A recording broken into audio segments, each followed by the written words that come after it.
তো জয়েন সবাইকে। তো ভাই তোমরা আমাকে জিজ্ঞেস করছো কি দাদা তুমি যেদিন চাকরি পাইছিলা তো ওই দিনটা আমাদের সাথে শেয়ার করো। সো এই ভিডিওতে আমি তোমাদের কমু যে যেদিন আমি চাকরি পাইছিলাম ওই দিনের কাহিনীটা, ঠিক আছে? তো অ্যাকচুয়ালি সত্যি কথা কইতে গেলে আমার ডেটটা অ্যাকচুয়ালি মনে নাই যে কত তারিখ রেজাল্ট আউট হয়েছিল। তো যেদিন রেজাল্ট আউট হয়েছিল এর কমসে কম 14 থেকে 15 দিন আগে থেকে একটা নোটিশ আউট হয়েছে যে কিছু দিনের মধ্যে রেজাল্ট আউট হতে পারে, ঠিক না? আর আমি মেডিকেল দেওয়ার পরে পুরো কাহিনী তোমাদের সাথে শেয়ার করছিলাম, একটা ভিডিও আছে। তো মেডিকেলের পরে অনেক টেনশানে ছিলাম, কারণ মার্কস মোটামুটি আবার বেশি ছিল আর কাট অফ অনেক কম গেছে। তাই অনেক টেনশানে আসছিলাম, কারণ এবার তো চাকরি পামো একটা চিন্তাভাবনা বা একটা আশা যে চাকরি পামো, ঠিক না? তো এরকম করতে করতে আমি ওই দিন ঘুম থেকে উঠছিলাম। তারপর আমার আবার এক্সাম ছিল বিএসএফ ট্রেডম্যানে। তো আমি সকাল রানিং ফানিং করে আইলাম। আইসিটা তখন আমি বিম মারতেছিলাম, ঠিক না? বিম মারতেছিলাম। তো বিম মারার পর আমরা নাস্তা ফাস্তা করলাম, টিফিন খাওয়ার পর আবার বাড়িতে গেলাম। বাড়িতে গিয়ে একটু কাজ ফাজ করলাম, টুকটাক যে কাজকর্মটি আছে ওইটি করলাম। তো করার পর ভাত খাইলাম, ঠিক আছে? ভাত খেয়ে 9টা 9:30টার দিকে আমি আছি, আমার একটা ভাই আছে আর আমার একটা ছোটো ভাতিজা আছে, ঠিক না? তো আমরা একসাথে আড্ডা ফাড্ডা মারতেছিলাম। তো আড্ডা মারার ঠিক মিডল সময় তখন 10টা 5টা বাজে। তো আমার একটা বন্ধু ফোন করছে, হ্যাঁ। তো হ্যাঁ ফোন করে কিরে শেখর এরকম এরকম এসএসসিডি তো রেজাল্ট আউট হয়ে গেছে। আমি তো কই ভাই দিমাগ খারাপ করিস না, কারণ ওই সময় একটা মানে রেজাল্ট আইব সত্যি এরকম একটা মানে একটা সিচুয়েশন। বাট রেজাল্ট আমি ওখানে বিশ্বাস করছিলাম না, কারণ আমি প্রতি 1 ঘন্টা অন্তর অন্তর আমি দেখতাম যে কোন সময় রেজাল্ট আউট হয়েছে কিনা। তো আমি কইছি শুধু দিমাগ খারাপ করিস না ভাই, এমনি টেনশনে আছি। কইছে আমি ঠিক আছে ওখানে ফোন রাখুন, ভালো লাগতেছে না আমার, এমনি টেনশন দিয়ে দিয়েছে তারও। তো কইছে ফোনটা রেখে দিয়েছি, ঠিক আছে? সো তারপর তারপর ঠিক আছে আমি রেখে দিয়েছি। তারপর আমি দেখছি হোয়াটসঅ্যাপ আমার 2টা মেসেজ আইছে। তো হোয়াটসঅ্যাপে গেলাম, যাই দেখলাম হ্যাঁ আমার 2টা পিডিএফ দিয়েছে, ঠিক আছে? তো পিডিএফের মধ্যে দিয়ে সত্যি মানে মেরিট লিস্ট আউট হয়েছে, কিন্তু তারপর আমি বিশ্বাস করছি না, ঠিক আছে? তো আমি মেরিট লিস্টটা খোলার পর দেখলাম উপর দিয়ে আরে সত্যি তো 2022-23-এর। তারপর তো আমি ভাই বিশ্বাস করতে না, আমি আমার পাগল এরকম এরকম এরকম কাঁপতেছিল।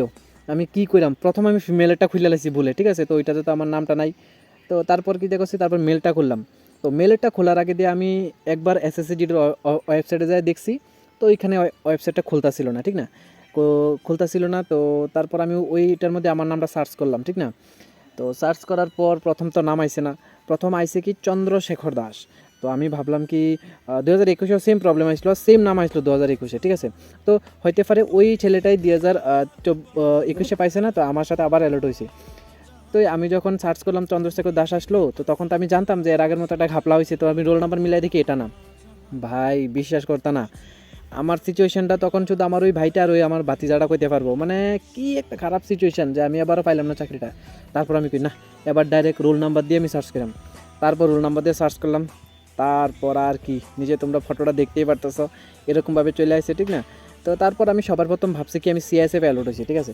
কিন্তু পরে দিয়ে আমার একটা বন্ধু ফোন করে কিরে তুই তো বিএসএফ পাইছো। তো আমি কইছি বিএসএফ? তারপরে যখন আমি আবার যখন রিচেক করতাম যাই হের কথা শুনে, তারপর আমি ফাইনালি দেখতাম পাই যে যেটা আমার ড্রিম, যেটা আমি সিআরপিএফের ড্রিম ছিল। সো আমি সিআরপিএফে অ্যালার্ট হয়েছি, ঠিক আছে? সো এটাই হলো ওই দিনের কাহিনীটা। তারপর বাড়িতে গেলাম, বাড়িতে গিয়ে আমার এখনও মনে আছে আমার হাই জাম্পটা বাবা রান্না করতেছিল। আমি যখন লাভ দিয়ে বাবুর কাছে কই যে এরকম এরকম চাকরি পেয়েছি, আমার জুতা একটা ওইদিকে একটা এদিকে, মানে এত বড় হাই জাম্প লং জাম্প আমি ত্রিপুরা পুলিশের জন্য দিছি না, ঠিক আছে? এত বড় লং জাম্প দিয়েছিলাম। তো দিয়েছে এরা, মানে লাভ দিয়ে গেছিলাম আর কি বাবার কাছে এরকম এরকম। তারপর বাবাকে নমস্কার করলাম এরকম যে আমি চাকরি পাইছি। তারপর মা গেছিলো টিউশন করাইতে, তো মারে তো কইতেছি না এরকম এরকম যে মা আমি চাকরি পাইছি। মারে কই তুমি কই তো বাড়িতে আইবো তাড়াতাড়ি। তো আমি 2-3 মিনিটের পরে আবার ফোন করছি, আমি কই তুমি আয়ো না কেন? তো মা ভাবছে কি একটা মানে কোনো ইমার্জেন্সি তাই আমি ভাবলাম কে থাক কইতাম না, আর টিউশনই করাই সেটাই আয়োগ, ঠিক আছে? তো এটাই হলো আমার ওই দিনের কাহিনীটা। কিন্তু সত্যি মানে আমার দিনগুলো অনেক অনেক মনে পড়ে, যেগুলো যেমনি মানে সকালে যাওয়ার থেকে শুরু করে একদম রাত্রে ঘুমান পর্যন্ত এক একটা সময় আমার মনে পড়ে যে এরকম এরকম করতাম। আর এখন যেটা লাগে কষ্ট করছি বর্দি, সেই বর্দি এখন মানে পড়ার সুযোগ পাইছি আর কি। তো এটাই ভগবানের কাছে মানে আমার এটাই একটা মাত্র ইয়ে আছিল যে আমার বর্দিটা যাতে স্বপ্নটা যাতে পূর্ণ হয়ে যায়। তো ভগবানের আমি মানে এটা তো কীরকম কিছু করার নাই যে আমার আসলে মানে ড্রিমটা সাকসেস হয়েছে, ঠিক আছে?